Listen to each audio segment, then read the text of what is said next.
Hello, everyone, and welcome to the Speak Smart podcast. Today, we're going to dive into the world of money. We're going to unpack some key terms and tips that'll help you navigate all kinds of everyday money talk in English.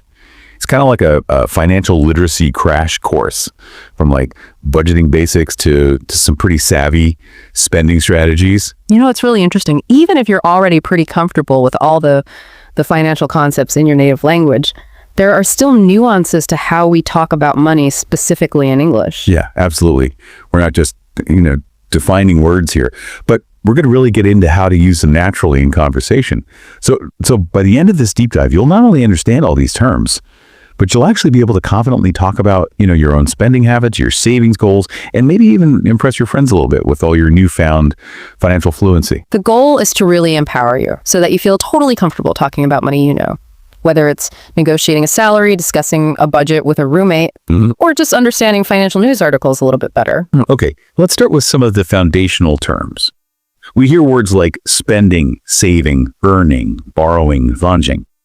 But how can we actually use those in real conversations? Okay, so imagine you're chatting with a coworker about your weekend plans. You could say something like, I'm trying to save for a vacation, so I'm limiting my spending this month. Perfect example. Saving and spending totally fit naturally right into a casual conversation. Now, what about earning and borrowing? All right, let's say you're thinking about taking a class to, boost your skills. You might say, I'm thinking about borrowing money to pay for this course, hoping it will help me earn a promotion at work. See, those everyday examples make these terms so much clearer. All right, let's level up our vocabulary a little bit. We encounter the words price and cost constantly. But are they really interchangeable? Not always. So while price is that specific amount you pay for something, like a price tag on those new headphones you've been eyeing, cost can actually have a broader meaning. So the cost could include things like shipping fees, or even the time you spent researching to get the best deal. So it's about more than just the money itself. Exactly. Cost can also refer to those non-monetary factors. For instance, the cost of taking on a new project at work might mean working late nights and missing out on social events. This is where things get really interesting. It's about weighing the potential benefits against that cost, whether it's money, time, or something else entirely. And speaking of weighing options, how often do you find yourself debating between something cheap and something expensive? All the time. But sometimes cheap feels like you're compromising on quality. Right, and that's the nuance of these words. Expensive doesn't always mean better, and cheap doesn't always mean bad. It's all about understanding the value you're getting for your money. This reminds me of how important budgeting is. It's about making sure that all those cheap purchases don't totally derail our bigger financial goals, right? Absolutely. Budgeting is really the foundation of managing your finances effectively. It's like creating a roadmap for your money. It helps you visualize where your money is going and make sure it's actually aligned with your goals. I like to think of a budget as a tool for making conscious choices about how I spend and save. I love that. And a budget can also help you distinguish between your needs and your wants. Rent and groceries, those are needs. That new gadget you've been wanting, well, that might be more of a want. Right, and prioritizing those needs over wants can really help us avoid overspending. Speaking of which, what are some common pitfalls people should watch out for? One common trap is impulse buying. Those unplanned purchases that can really throw a wrench in your budget. Recognizing what triggers those impulse buys for you, like a tempting sale or that fear of missing out, that can help us make more conscious choices. It's like we're building a defense against those marketing tactics that really try to prey on our emotions. Exactly. And if we do find ourselves overspending, that's where understanding terms like debt and interest becomes super crucial. Right. Debt is essentially money we owe to someone else, and interest is the price we pay for borrowing that money. Right. And the higher that interest rate, the more expensive that debt actually becomes over time. That's why it's so important to manage debt carefully and really understand the terms of any loans or credit card agreements. Okay, so we've covered a lot of ground here, from basic spending and saving to navigating debt.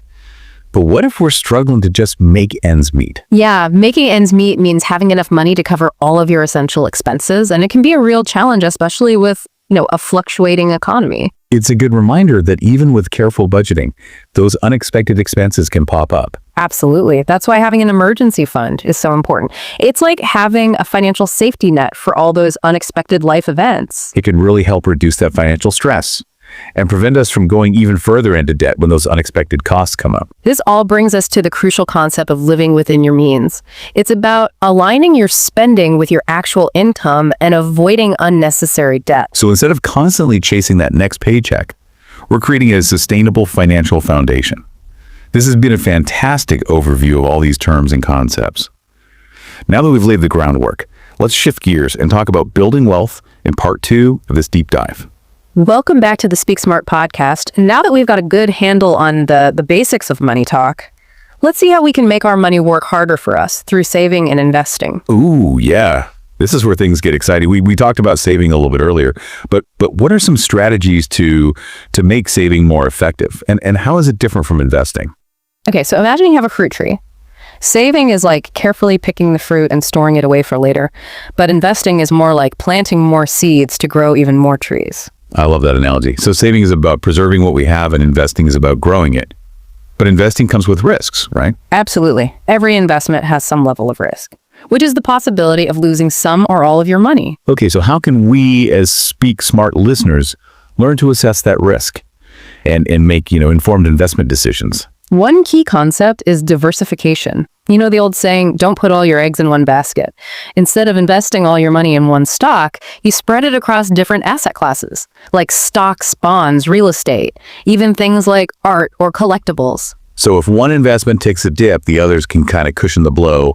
I like to think of it as building a financial safety net. Yeah. But for our investments. Exactly. And remember our conversation about emergency funds. That's a form of saving where you prioritize immediate access over potential growth. Right. It's about having that cash cushion for those unexpected life events. So how do interest rates play into all of this? We talked about interest in terms of borrowing, but how does it work with saving and investing? Think of interest as the reward you get for letting someone else use your money. With savings accounts, banks pay you interest for keeping your money with them. And with investments, interest can come in the form of dividends from stocks or interest payments from bonds. So the higher the interest rate, the more money grows, right? Generally, yes. But higher interest rates often come with higher risks. It's a balancing act between maximizing returns and managing those potential losses. And then there's this thing called compound interest. I've heard it described as like the eighth wonder of the world. It's pretty amazing. Compound interest is that snowball effect of earning interest on your initial investment, plus any accumulated interest. Imagine a snowball rolling down a hill getting bigger and bigger as it collects more snow. That's compound interest at work. So the earlier we start saving and investing, the more time that snowball has to grow. Exactly.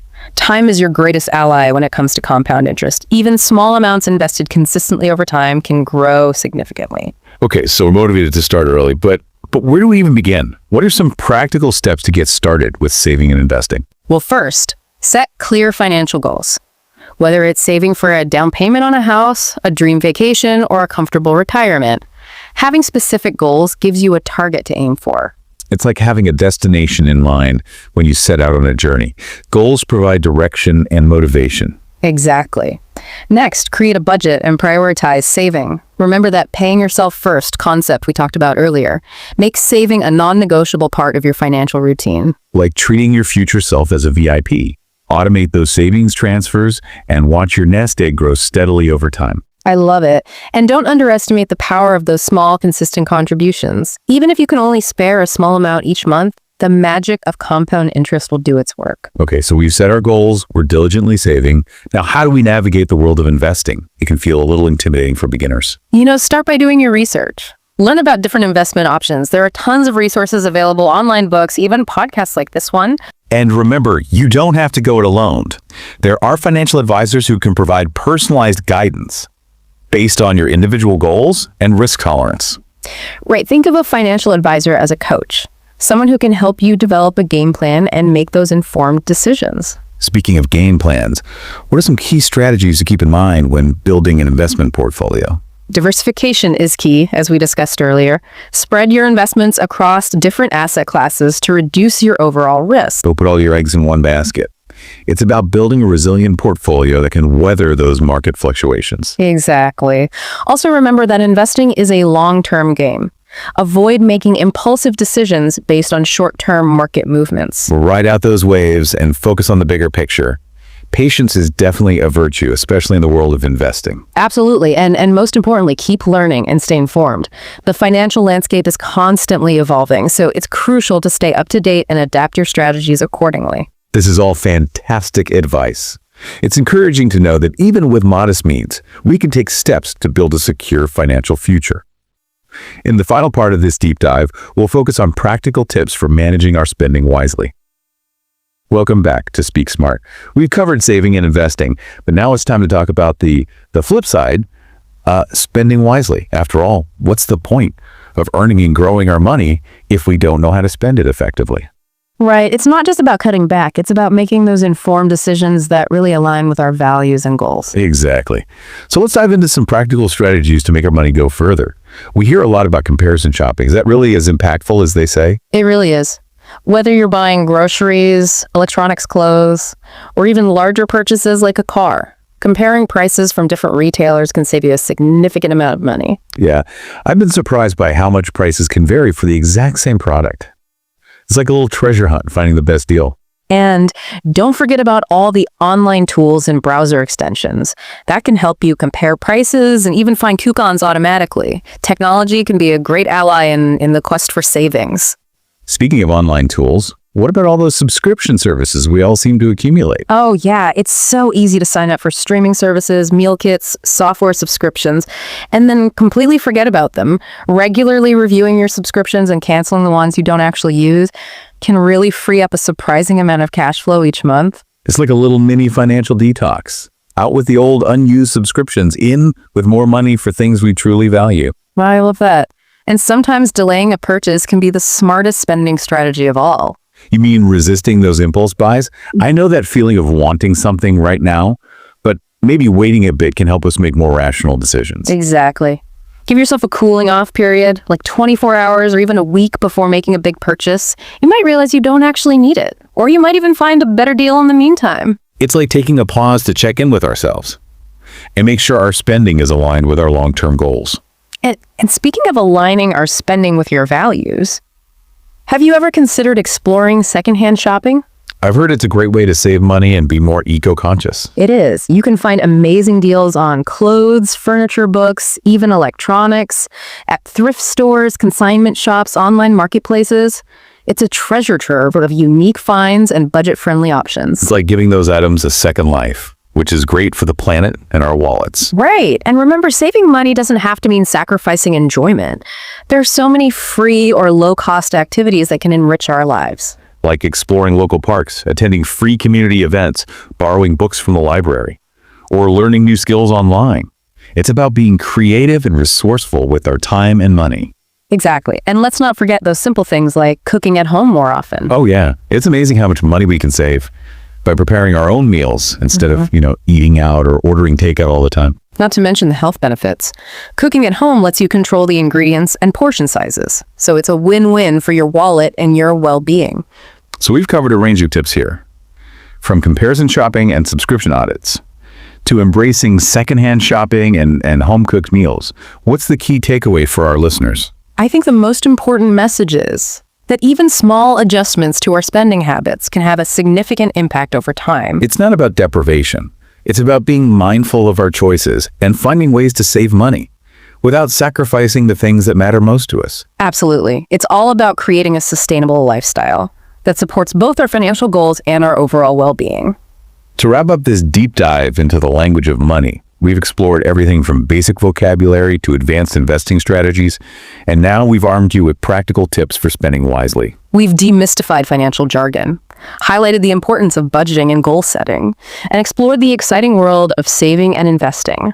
Most importantly, we hope this deep dive has empowered you to feel more confident and fluent in the language of money. Remember, financial literacy is a lifelong journey. Keep learning, keep asking questions, and keep building a brighter financial future. Thank you for joining us on this deep dive into all things money. We hope you found it insightful and empowering. Until next time, happy saving, smart spending. And may your financial journey be filled with success. Thank you for listening to the Speak Smart podcast.